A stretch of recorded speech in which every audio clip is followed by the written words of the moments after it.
Muli na namang niyanig ng magnitude 6.0 na lindol sa Bohol City, Cebu ngayong araw. At nangyari ito kaninang 1:06 AM, October 13 at ayon ito sa PHIVOLCS. Kaya ang mga taga-Visayas ay hindi na makatulog dahil sa nangyaring earthquake magnitude na nangyari kaninang madaling araw. Dahil sa takot na baka ulit lumindol ng malakas. Nitong October 10 naman ng gabi, ang mga ibon na ito ay nagsiliparan sa San Francisco, Agusan del Sur, kasunod ng malakas na lindol.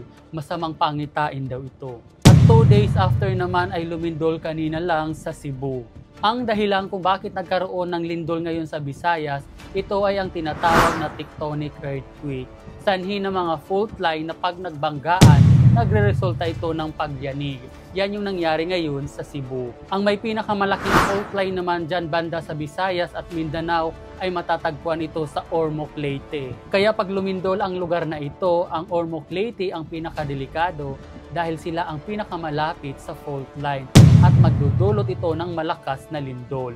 At ang mas kinakatakutan ngayon ay ang the big one na mangyayari ito dito sa Metro Manila dahil sa haba ng fault line naaabot ito ng 100 kilometers at sobrang dami ang maaapektuhan nito.